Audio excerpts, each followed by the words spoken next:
무엇이든지 전에 기록된 바는 우리의 교훈을 위하여 기록된 것이니 우리로 하여금 인내로 또는 성경의 위로로 소망을 가지게 함이니라.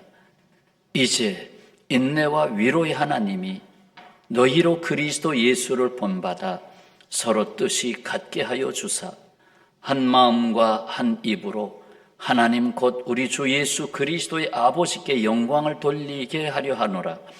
그러므로 그리스도께서 우리를 받아 하나님께 영광을 돌리심과 같이 너희도 서로 받으라. 아멘. 벌써 저는 헌달력 걷어내고 새 달력을 걸었습니다. 이때쯤 되면 정리할 게 있습니다. 한 해 동안 살아온 삶에 정리할 게 있습니다. 우리가 이사를 간다고 생각하면 버릴 것들이 있고 취할 것이 있습니다. 우리의 심령도 그렇습니다. 우리의 신앙생활의 발자취도 그렇습니다. 이건 좀 놓고 가자. 이건 정리하고 가자. 그래서 오늘 특히나 주님 보시기에 바르게 정리되어야 할 부분 중에 받아들임에 대하여, 받아들임의 영성이 잘 되어 있는가 하는 말씀을 듣고 남은 한 2주간 동안 받아들임의 열매를 온전히 맺으시고 새해로 넘어갔으면 좋겠습니다. 미국의 독립전쟁과 또 7년 전쟁을 그린 근대 역사 화가로 유명한 벤저민 웨스트라는 사람이 있습니다. 그의 어린 시절 이야기를 잠깐 들어보겠습니다. 어느 날 동생 쉘과 함께 집을 보던 그가 물감 한 통이 있는 걸 보고 그것을 가지고 막 그리기 시작했습니다. 동생의 얼굴, 초상화를 그린 것이죠. 한참 그리는 동안에 물감이 여기저기 흘리고 튀고 하면서 벽까지 더러워졌습니다. 밖에서 집으로 돌아온 어머니가 그 광경을 보고 크게 꾸중하지 않고 조용히 흰 종이에 뭐라고 쓰고는 벽에 붙여놓고는 어떻게 된 거니? 어머니의 물음에 동생 쉘의 얼굴을 그려보느라고 그랬어요. 대답을 들은 어머니는 이 벤저민의 뺨에 입을 맞춰주면서 칭찬해 줬습니다. 아우, 참 잘 그렸구나. 나중에 유명한 화가가 된 벤저민은 어머님의 사랑과 그 격려가 나로 하여금 유명한 화가가 되게 했다라고 말했습니다. 이 한 사건의 칭찬으로 끝난 게 아니잖아요. 이러한 어머니가 틈틈이 자기 자녀에 대한 격려와 칭찬을 아끼지 않았음을 알 수가 있습니다. 어머니가 물감으로 더러워진 벽을 먼저 바라보고 야, 이게 뭐야? 이게 뭐니? 라고 하지 않고 그 그림을 그린 서툴지만 실수도 했지만 그 벤자민을 보면서 뺨에 입 맞춰주고 칭찬해주고 그렇게 했다고 하는 것이 어떻습니까? 나라면 그렇게 했을까요? 아이고 이게 뭐니? 엄마가 없다고 이게 집안 꼴이 이게 뭐니? 그렇게 했을 거 아니에요? 누구에게나 하나님이 주신 은사가 있습니다. 그 은사를 깨우는 도구로 하나님이 쓰시는 것 중에 하나가 사랑, 격려, 칭찬, 용서 이러한 것들이 그 은사를 깨우게 됩니다. 끄집어내게 됩니다. 그리스도를 본받아 책으로 더욱 알려진 토마스 아켄피스 그가 이런 말을 했어요. 다른 사람들을 당신이 원하는 대로 만들 수 없다는 사실에 분노하지 말라. 아니, 내 생각은 이런데 이런 사람이 됐으면 좋겠다. 심지어 자기 배우자에게 이런 사람이 됐으면 좋겠다 하고 끊임없이 변화를 시도하다가 안 되니까 에이, 맨날 똑같아 하면서 이렇게 분노하지 마라. 당신 자신조차 당신이 원하는 대로 만들 수 없기 때문이다. 맞죠? 나조차도 내가 원하는 사람으로 만들지 못하지 않았느냐? 그렇습니다. 나 자신조차 변화될 수 없는 걸 바라보면서 어떻게 다른 사람을 변화시키겠습니까? 그런데 놀랍게도 다른 사람을 변화시킬 수 있는 길이 있습니다. 바로 사랑과 격려 그리고 용서입니다. 내가 사람을 변화시킬 수 없어요. 사랑과 격려, 진정한 용서가 그 자리를 대신할 것입니다. 어떻게 그렇게 될 수 있나요? 사랑, 격려, 용서 그 안에서 일하시는 분 바로 우리에게 오신 내 안에 들어오신 예수 그리스도입니다. 그렇습니다. 여기에는 받아들임의 영성이 있습니다. 받아들임의 영성. 7절 말씀 오늘 요절인데요. 같이 읽겠습니다. 그러므로 그리스도께서 우리를 받아 하나님께 영광을 돌리심과 같이 너희도 서로 받으라. 아멘. 참 귀한 말씀이에요. 한번 기억해 봅시다. 로마서 15장. 다시요. 로마서 15장 7절 말씀. 이렇게 좀 기억을 지키는데 조금이라도 더 해놓지 않은 거죠. 로마서 15장 7절. 그리스도께서 나를 받으신 것 같이 나도 그를 받으라 하는 말씀 아니에요? 나를 변화시킬 수 있는 분은 바로 나를 받아주신 분입니다. 실제로 주님의 사랑과 은혜로 용서받은 사람을 통해서 그 누군가를 그 사람이 또 받아들일 때 그는 주님이 받아들이시는 겁니다. 그래서 변화가 일어나는 것입니다. 중범죄자를 수용하는 수감하는 아주 악명 높은 교도소가 있어요. 아주 바다 한가운데 섬에다가 아주 탈출도 못하게 샌 퀸틴 교도소인데 여기에 수감된 사람들은 다 중한 범죄를 범한 사람들입니다. 그 중에 빌 센즈라는 사람이 있었습니다.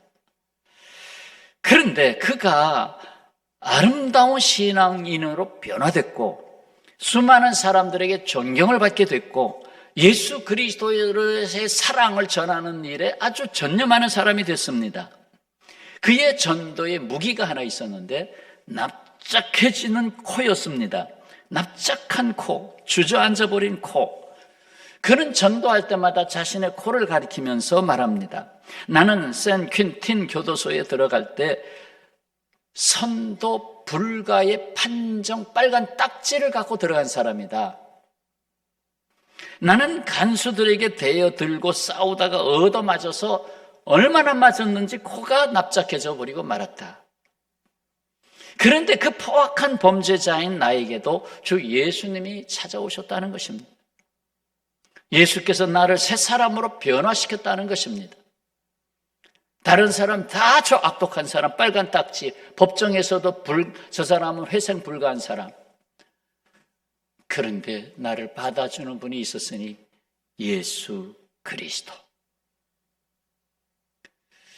법원에서 그를 판정을 내릴 때 선도 불능의 사기꾼, 이 사람은 선도해봤자다. 선도 불능의 사기꾼, 그리고 가출옥 부적격자, 가출옥 대상에 들어가지 마라. 절대 이 사람은 추록시킬 수 없다. 그러나 교도소 소장인 머피는 직원들과 빌 샌즈에게 이렇게 말합니다. 법원은 이 사람을 선도 불능의 악질로 판정하였으나 예수님은 이 사람을 이처럼 사랑하사 새 사람으로 변화시킬 것입니다. 그러자 간수 가운데에서는 아주 강력하게 반발합니다. 표범은 결코 그 반점을 바꿀 수가 없습니다. 그 얼룩덜룩한 반점을 표범이 바꿀 수가 없습니다. 불가합니다. 교도소 소장이 대답한 말은 실로 감동이 아닐 수가 없습니다. 그렇습니다. 표범은 결코 그 반점을 바꿀 수 없습니다. 그러나 우리 교도소에는 표범이 한 마리도 없습니다. 예수님은 사람을 얼마든지 변화시킬 수 있습니다. 어때요? 나를 어느 정도 변화시킨 분이 예수님 맞죠? 내가 바뀌었지요? 예수 믿고 바뀌었어요. 조금 바뀐 사람도 있고 많이 바뀐 사람도 있고 아예 헷가닥 뒤집힌 사람도 있고. 성도 여러분, 어떻게 이런 일이 가능합니까? 바로 사랑, 격려, 용서로 받아들임이 있기 때문입니다. 주님은 지난 한 해 동안에도 시시때때로 수없이 받아주셨어요. 여러분, 바깥에서 있던 아이들이 집으로 돌아가면 엄마 아빠가 반겨주잖아요. 아버지 하나님이 얼마나 우리를 받아주셨는지. 내가 싫은 소리 할 때 주님은 아시면서도 침묵하셨습니다. 내가 불평하고 짜증을 부릴 때 주님은 기다려 주셨습니다. 내가 왜 그러시냐고 힘들어할 때 주님은 나에게 내가 너를 사랑한다. 알지? 내가 너를 사랑한다. 라고 하셨습니다. 그런데 왜 받아들이지 못하고 나에게 갇혀 사는 것일까요? 한마디로 자기 생각이 기준이 되기 때문입니다. 그래서 교인에게도 내로남불이 있다는 거예요. 누가 그리스도인의 내로남불에 대한 글을 좀 썼어요. 물론 다 맞는 건 아니지만 한번 그래도 참고해 봤어요. 남이 성경을 안 들고 교회에 오는 것은 경건함이 없어서이고, 교회 가는데 성경책도 하나 안 들고 가. 내가 성경을 안 들고 다니는 것은 스마트폰 앱을 활용하는 지혜로운 사람이기 때문이다. 남이 기도하며 눈물 흘리는 건 유별나게 티를 내는 위선이고, 내가 기도 중에 흘리는 눈물은 그만큼 간절하기 때문이다. 남이 회중 기도를 길게 하면 주책 없는 것이고, 내가 회중 기도를 길게 하면 정성껏 준비한 것이다. 남이 헌금을 적게 내는 것은 인색해서이고, 내가 헌금을 적게 내는 것은 마음이 더 중요해서 그렇지. 남이 예배를 빠지는 것은 십계명을 어기는 것이고, 내가 예배에 빠지는 것은 하나님이 어디에나 계시기 때문이다. 어때요? 내로남불이죠. 그렇습니다. 사람의 눈은 지금 눈에 보이는 겉밖에 보지 못합니다. 그래서 그 작은 눈에 갇혀서 사는 것입니다. 내 작은 눈으로 이 넓은 세상, 수많은 사람을 받아들이는 일이 쉽겠습니까? 이 조그만 눈으로 이 넓은 세상을 얼마나 받아들이겠습니까? 어떤 사람이요, 약속 시간에 늦어가지고 차를 막 빠른 속도로 과속을 했어요. 과속을 하다가 카메라가 앞에 있다! 뿌익 하고 속도를 줄이면서 지나갔는데 번쩍, 아이고, 찍혔네. 내가 분명히 속도를 확 줄였는데 찍혔네. 아무래도 이상하다. 이 사람이 좀 그런 면에 대해서는 좀 정확한 것, 자기 자존심을 내려놓지 못했으니까 보자, 한번 다시 해보자. 돌아갔어요. 빙 돌아서 다시 그 지점에 가가지고 속도를 예로 70km다 그러면 60km 해가지고 쫙 들어가는데 번쩍, 이게 뭐야? 어라, 한 번 더 해보자. 한 번 더 해가지고 이제 속도를 팍 줄여가지고 이제 뭐 걱정 없어 싹 지나가는데 번쩍. 며칠 후에 석장의 고지서가 날라왔습니다. 내용인즉 안전벨트 미착용. 그런 카메라도 있는 모양이에요. 안전벨트를 찍어가지고 안 맨 거를 부과시키는 안전벨트 미착용.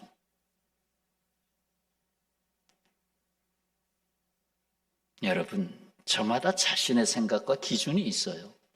자기는 속도만 생각했는데 저기서는 안전벨트를 생각했어요. 그러니까 내 딴에 내 생각대로 막 맞추려고 하는 거지요. 남을 비판하고 정죄하고 비난하고. 예수님과 늘 부딪혔던 바리새인들 있잖아요. 바리새인들은 하나님은 율법을 중시 여기고 제사를 중시 여긴다. 그거 두 가지만 잘하면 된다 라고 생각하고 율법에 대해서 딸딸 애우면서 뭐 서서 하루에 3번씩 기도하기를 남에게 보이면서까지 기도하면서. 그런데 예수님은 뭐라고 했나요? 마태복음 12장 7절, 나는 자비를 원하고 곧 사랑 친절을 원하고 제사를 원하지 아니하노라. 하신 뜻을 너희가 알았더라면 무죄한 자를 정죄하지 아니하였으리라. 영국 시인 오스카 와일드가 한 말이 뒤에 들어옵니다. 모두가 좋은 사람은 아니지만 모두에겐 항상 좋은 점이 있다. 모두가 좋은 사람은 아니지만 각 사람마다 좋은 점은 있다는 것입니다. 타인을 판단하지 않는다면 당신은 좋은 사람이다. 자, 그 다음 말이 참 들어오는 말이에요. 타인을 함부로 판단한다면 그 사람이 어떤지 정의하는 것이 아니라 그건 당신이 어떤 사람인지 정의하는 것이다. 곧 남을 판단하는 순간 내가 정의되고 있다. 너는 그런 사람이다 라고. 남을 잔소리하죠. 그러나 잔소리하는 잔소리하는 사람 자체가 이미 정의되고 있다. 아무리 좋은 사람도 과거가 있고 아무리 나쁜 사람도 미래가 있다. 여러분, 혹시 내 안에 자꾸 다른 사람을 판단하고 정죄하는 일이 계속되어 왔나요? 한 해가 마무리돼야 되는데 여전히 계속되고 있나요? 혹시 사랑이 식어지지 않았나 점검해 보시죠. 사랑이 식어지면 판단이 많아져요. 사랑은 덮는 게 아니에요. 사랑은 덮는다고 그랬잖아요. 덮지 않고 들춰내잖아요. 사랑이 식어지니까 이제 자꾸 보이는 거예요. 하나님의 계명은 사랑이 본질 아닙니까? 하나님의 의도는 사랑을 베풀라 하시는 거 아닙니까? 하나님이 아는 것은 곧 하나님을 안다고 하는 것은 곧 하나님의 사랑에 젖어드는 것입니다. 내게서 하나님의 사랑이, 하나님의 자비가 흘러나가는 것입니다. 십계명 무엇입니까? 하나님의 사랑이 인간의 실제 삶 속에서 망가지지 않게 하신 하나님의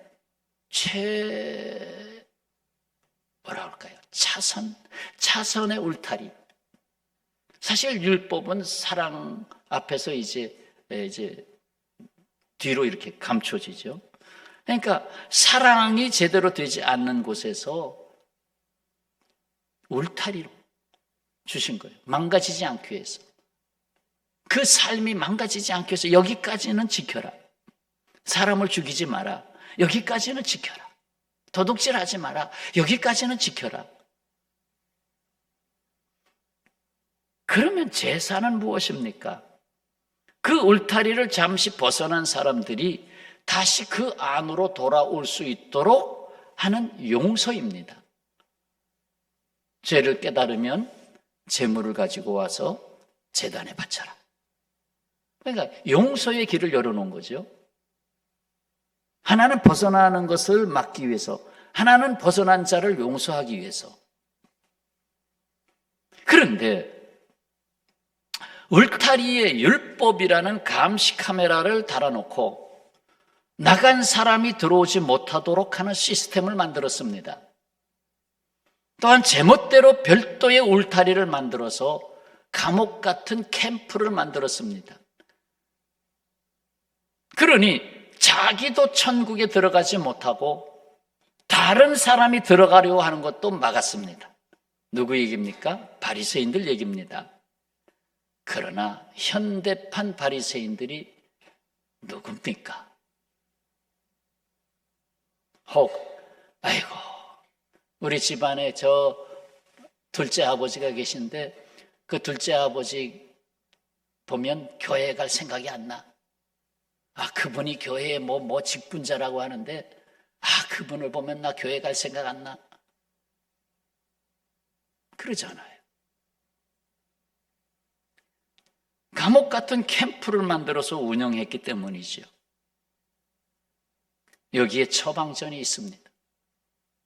오늘 본문 말씀 로마서 15장 5절 6절입니다. 이제 인내와 위로의 하나님이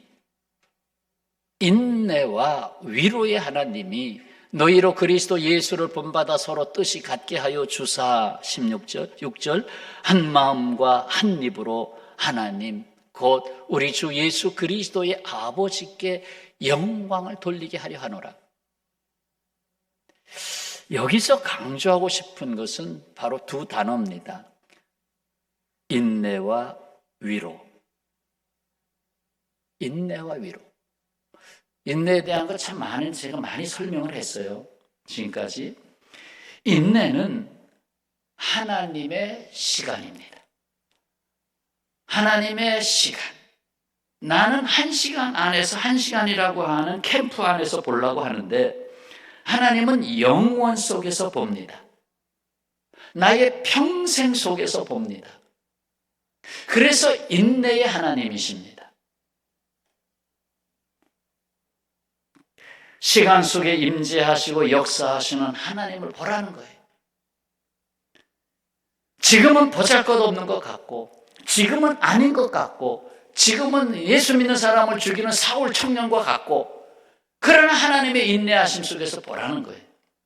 그러면 그가 이방인의 사도가 되리라. 위로는 왜 필요합니까? 위로는 왜 하나님이 이렇게 하시나이까? 왜 하필이면 나에게 이런 고통을 주시나이까? 왜 나에게는 슬픔을 주시나이까? 그런데 거기서 주님은 그게 전부가 아니란다. 그 고통이 전부가 아니란다. 하나님이 뜻하신 보다 복되고 영광스러운 열매가 있다는 것입니다.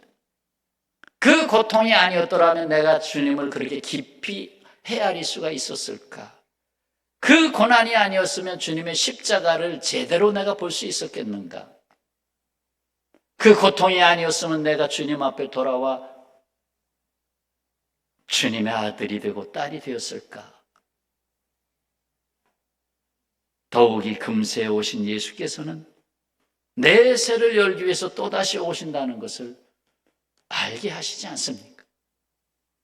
그러므로 그 결국은 한 뜻, 한 마음, 한 입으로 모아주시고 하나님께 영광을 돌리게 하시는 것입니다.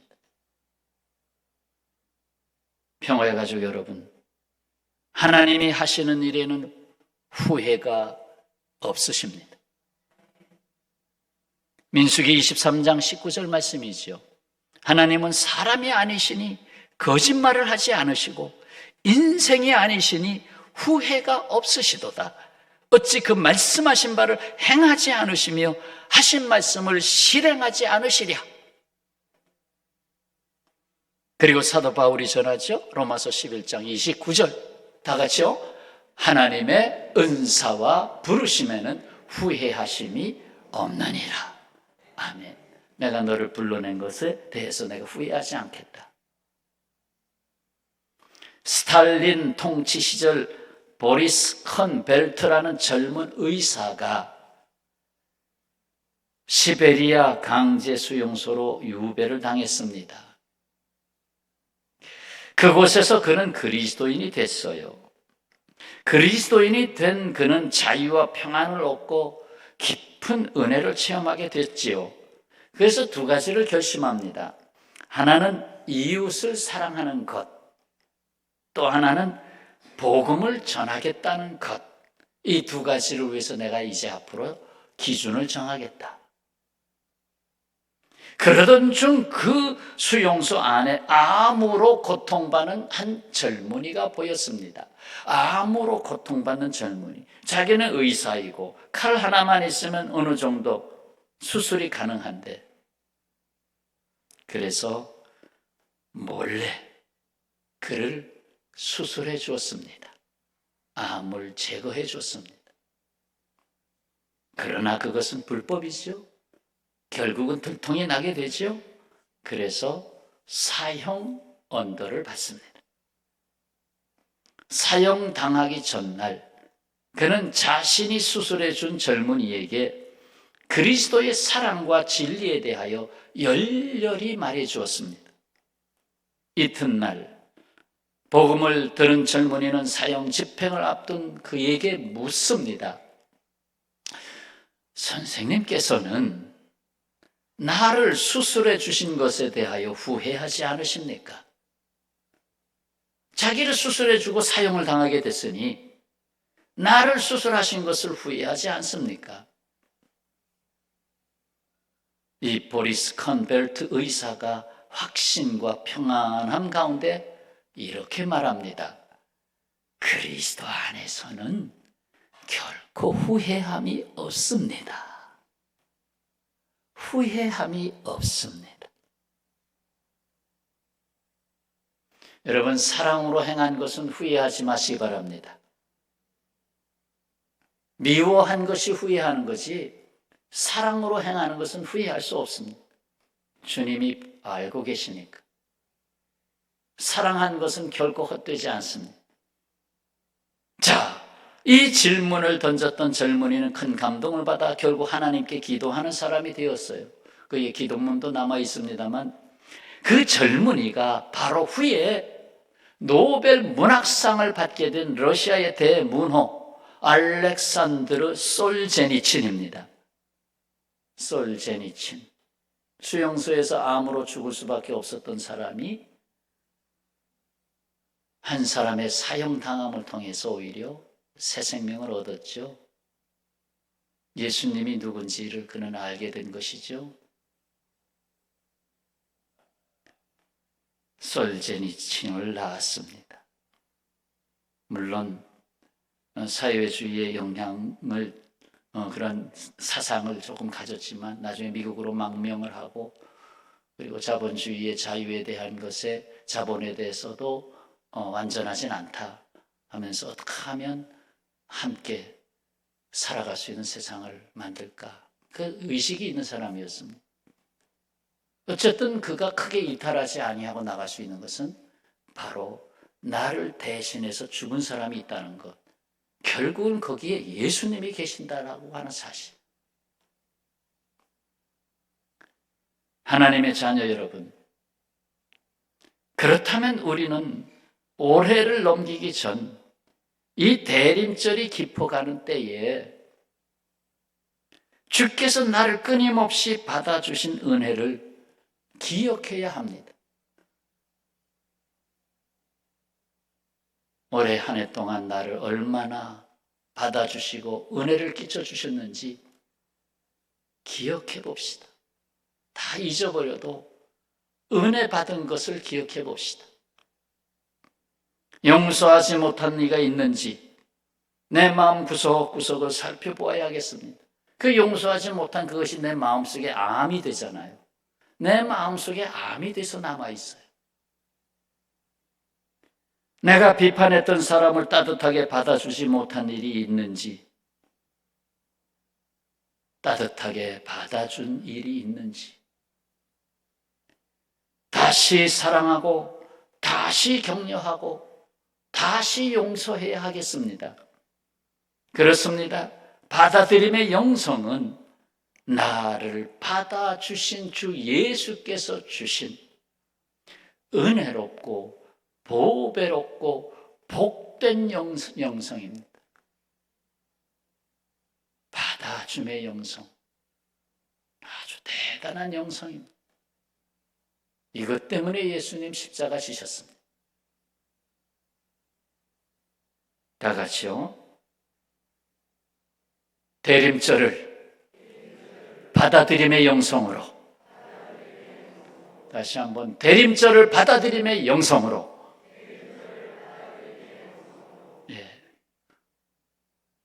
받아들임. 한번 마음속으로 대답하십시오. 받아들이겠습니다. 받아들이겠습니다. 그동안 너무 내쳤는데 받아들이겠습니다. 감싸주겠습니다. 기다리겠습니다. 기도하겠습니다. 아버지 하나님, 한 해가 저물어 가는데 지난 달력을 떼기 전에 남아있던 흔적 중에 아직도 받아주지 못한 것들, 때로는 내가 나를 받아주지 못한 것도 있었습니다. 주님은 나를 받아주셨는데 받아주님의 영성을 오늘 다시 진단해 주셨사오니 받아들임의 영성으로 복되게 한 해를 잘 정리하고 새해를 준비하게 하여 주옵시고, 대림절 나에게 찾아오시는 주님을 충만히 모셔드릴 수 있게 하여 주옵소서. 예수님의 이름으로 기도하옵나이다. 아멘.